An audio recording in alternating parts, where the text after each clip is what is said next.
Okay girls, अस्सलाम वालेकुम। हमारा जो नेक्स्ट टॉपिक है that is your consumer price index number.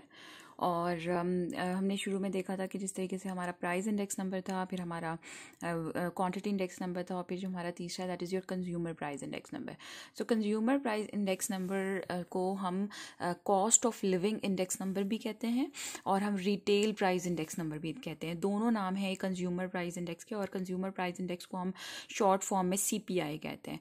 ठीक है, CPI। And it's also called cost of living index number और रिटेल प्राइस इंडेक्स नंबर। सो ये आपके MCQs में अगर आए तो आपको पता होना चाहिए कि ये एक ही नाम है। What is cost of living index number? ये है क्या? It's a means cost of good and services of daily use. इसका क्या मतलब है cost of living index number का? कि हमने कॉस्ट निकालनी है किसकी? गुड्स की या उन सर्विसेज की जो हम डेली यूज में इस्तेमाल करते हैं, डेली में इस्तेमाल करते हैं। गुड्स या सर्विसेज जो हम डेली यूज करते हैं, उसका उससे मतलब है आपका कॉस्ट ऑफ लिविंग।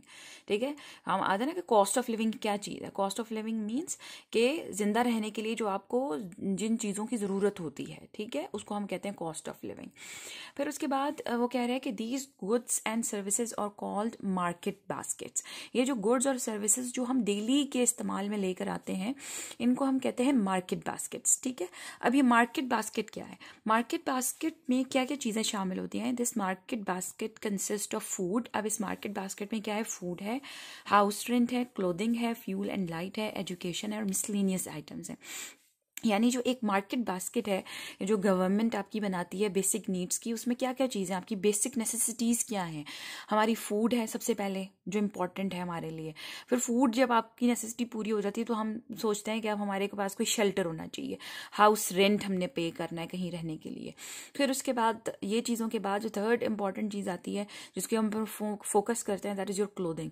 क्लोथिंग के बाद आपके पास फ्यूल एंड लाइट आ जाता है। उसके बाद फिर आपके पास एजुकेशन आती है, और फिर उसके बाद मिसलेनियस आइटम्स आ जाते हैं, जिसके अंदर अगर आपके पास इन तमाम नेसेसिटीज़ को आप पूरा कर रहे हैं तो उसके बाद आप लगा सकते हैं किसके ऊपर? ये बार्बर है आपके पास, उसके अलावा आप अखबार ख़रीदते हैं या आप जो है गिफ्ट देते हैं किसी को, तो ये सारी की सारी, ट्रांसपोर्ट है, मेडिसिन है, वॉशिंग है कपड़ों की, ये सारी की सारी मिसलेनियस आइटम में आ जाती है। अब ये जो CPI है, ये जो इंडेक्स है कंज्यूमर प्राइस इंडेक्स, ये एक weighted aggregative price index number है। हमने वेटेड एग्रीगेटिव पीछे पढ़े हैं ना, जैसे लेस्पियर्स, पाशीज, फिशर, उन्होंने वेट असाइन किए थे उनको उनकी इंपॉर्टेंस के लिहाज से। ठीक है, उनकी क्वांटिटीज़ को एज अ वेट यूज़ किया था। इसी तरह CPI जो है वो एक weighted aggregative price index number है, और जो यहाँ प्राइजेस इस्तेमाल होती हैं वो आपकी रिटेल प्राइजेस होती हैं। There is a difference between wholesale price and retail price. हम जो कंज्यूमर्स होते हैं ना, वो रिटेल प्राइस को पे कर रहे होते हैं, जिसके अंदर टैक्स लगा हुआ होता है। हम जब भी कोई चीज़ खरीदने के लिए जाते हैं तो आपने देखा होगा उसमें टैक्स पे करते हैं हम, तो हमें जो मिलती है वो हम रिटेल प्राइस पे करते हैं। ठीक है, क्योंकि ये कंज्यूमर प्राइस इंडेक्स नंबर है तो डेफिनेटली जो कंज्यूमर प्राइस पे कर रहा है वो रिटेल प्राइस है। तो हम कौन सी प्राइजेस कलेक्ट करेंगे, इसमें कौन सी प्राइजेस का इस्तेमाल करेंगे? रिटेल प्राइजेस का इस्तेमाल करेंगे। अच्छा, अब इसके कंस्ट्रक्शन के स्टेप्स क्या हैं आपके? जब आप कंज्यूमर प्राइस इंडेक्स बनाएंगे, कंस्ट्रक्ट करेंगे, तो इसकी कंस्ट्रक्शन स्टेप्स क्या है? सबसे पहले आपका स्कोप है। सबसे पहले स्कोप क्या मतलब है इसका? To specify the class of people. आपने सबसे पहले उन लोगों को स्पेसिफाई करना है जिन लोगों के लिए आप ये cost of living index number conduct कर रहे हैं।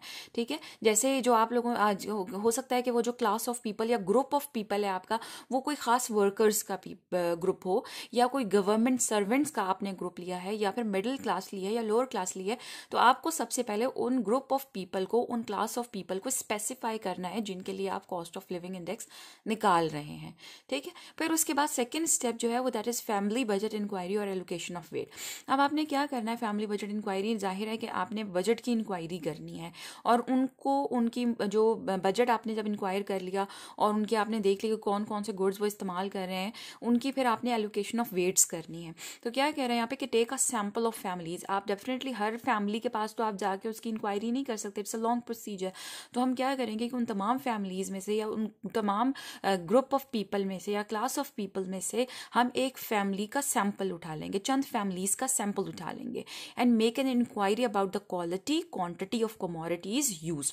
और फिर उन फैमिलीज से जो आपके सैंपल में आई हैं उनकी हम इंक्वायरी करेंगे कि जो वो इस्तेमाल करती हैं कमोडिटीज़ या गुड्स या सर्विसेज, उनकी क्वालिटी क्या है और उनकी क्वांटिटी क्या है, कितनी मिकदार में इस्तेमाल कर रहे हैं और जो इस्तेमाल कर रहे हैं उसकी क्वालिटी किस लेवल की है, and how much they spend on these item, और उन आइटम्स के ऊपर, उन कमोडिटीज़ के ऊपर वो कितना स्पेंड कर रहे हैं, अपनी बजट का या जितनी उनकी इनकम है उसका कितना स्पेंड वो इन आइटम्स के ऊपर कर रहे हैं.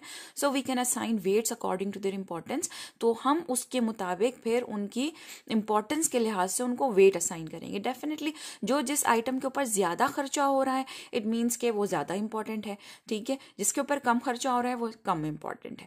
फिर उसके बाद आपके पास आता है प्राइस डाटा. अब आपने जब ये कर ली कि कौन कौन सी कमोडिटीज़ वो किस किस क्वांटिटी में और किस किस क्वालिटी में इस्तेमाल कर रहे हैं, अब उन कमोडिटी की प्राइजेस की बात आ जाती है. अब आपने डाटा कलेक्ट करना है प्राइजेस का. Prices should be retail prices. अभी पीछे मैंने बताया क्योंकि कंज्यूमर की बात हो रही है तो हम कंज्यूम करने वाले हैं और हम रिटेल प्राइजेस पे करते हैं, तो रिटेल प्राइजेस आपने लेनी है. And prices should be obtain from the nearest shop और द लोकेलिटी.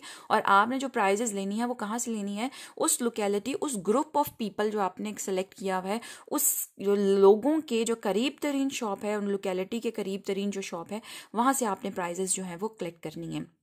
बहुत दूर नहीं जाना, यानी आपने देखना है पैटर्न के उन लोगों का जहाँ का आप लोग कंसिडर करें वो कहाँ से जाके परचेजिंग जो है वो करते हैं, ठीक है. फिर आपका जो सीपीआई है उसके जो 2 मेथड्स हैं कंस्ट्रक्शन के या उसको फाइंड आउट करने के. एक है आपका एग्रीगेट एक्सपेंडिचर मेथड या एग्रीगेटिव एक्सपेंडिचर मेथड, और दूसरा है आपका फैमिली बजट मेथड. तो ये दोनों जो हैं ये आपके वेटेड एग्रीगेटिव प्राइस इंडेक्सेस हैं, जो कि अभी मैं आपको बताऊंगी कि किस तरीके से आपने जो है वो aggregative price method expenditure method से फाइंड करना है और फैमिली बजट मेथड से. दोनों तरीकों से जो आंसर है वो आपका सेम आता है. They are 2 different methods of finding the construction. अच्छा, अब इसमें जो एग्रीगेट एक्सपेंडिचर है that is basically your Laspeyres index number. अगर हम देखेंगे, मैं आपको नेक्स्ट वीडियो में बताती हूँ. तो अब ये क्या है, that is your Laspeyres index number. और ये जो आपका फैमिली बजट मेथड है that is your weighted average of relative. ये हम दोनों टॉपिक कर चुके हैं पहले. वेटेड एवरेज है जी किसकी, रिलेटिव्स की. वेटेड एवरेज ऑफ रिलेटिव्स है ये मैं दोनों आपको बता चुकी हूँ. Laspeyres index number, Laspeyres price index भी आपने देखा. तो जो आपका एग्रीगेट एक्सपेंडिचर है इसका जो फार्मूला है ये देखें यहाँ पे, aggregate expenditure method. In this method the quantity consumed in the base year में जो क्वांटिटीज कंज्यूम की जाती हैं उनको हम एज अ वेट यूज करते हैं यहाँ पे, जिस तरीके से हम लेस ईयर में यूज करते थे. It is thus a base year weighted index number. ये एक base year weighted index number है और this is given by Laspeyres formula. तो ये तो लेस ईयर का फार्मूला बन गया. P naught N summation P N Q naught divided by summation P naught Q naught multiply by 100. So you see aggregate expenditure method is basically a less Pierce formula with the base year quantities used as a weight. फिर उसके बाद जो family budget method है, this is method is a weighted average of relative price relatives. ये आपका क्या है, weighted average है किसका, प्राइस रिलेटिव्स का. तो ये मैंने आपको भी पिछला जो लेक्चर दिया था उसमें मैंने एक्सप्लेन किया था कि हमने प्राइस रिलेटिव्स का वेटेड एवरेज लेना है. तो हम प्राइस रिलेटिव्स को वेट्स के साथ क्या करेंगे, मल्टीप्लाई, और सम ऑफ वेट्स के ऊपर क्या कर देंगे, डिवाइड. ये मैंने आपको समझाया था, ठीक है. तो ये बन गया आपके पास summation W multiply by I divided by summation W multiply by 100. यहाँ पे 100 के साथ उसने मल्टीप्लाई किया हुआ है. आप चाहें तो इस आई के साथ 100 को मल्टीप्लाई कर सकते हैं. मैंने आपको आई की जो डेफिनेशन करवाई थी उसमें मैंने कहा था कि आप जब रिलेटिव्स निकालें P N divided by P naught तो साथ ही उसको 100 के साथ मल्टीप्लाई कर दें, तो फिर आपको बाद में 100 के साथ मल्टीप्लाई नहीं करना पड़ेगा यहाँ पे, ठीक है. यहाँ पे आई की डेफिनेशन में मल्टीप्लाई बाय 100 भी आ जाएगा.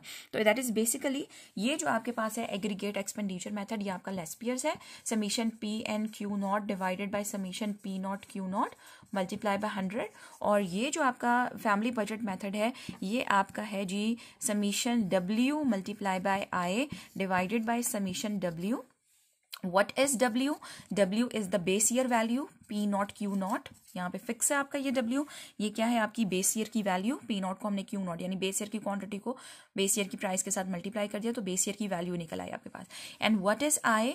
I is relative, price relative, P n divided by P not which is expressed in a percentage. हम 100 के साथ इसको मल्टीप्लाई कर देंगे तो यहाँ 100 के साथ दोबारा मल्टीप्लाई नहीं करना पड़ेगा, ठीक है. तो this is what I explain today, consumer price index number. I hope so कि ये कुछ समझ आया होगा. अभी मैं आपको एग्जाम्पल्स जो हैं वो शेयर करती हूँ.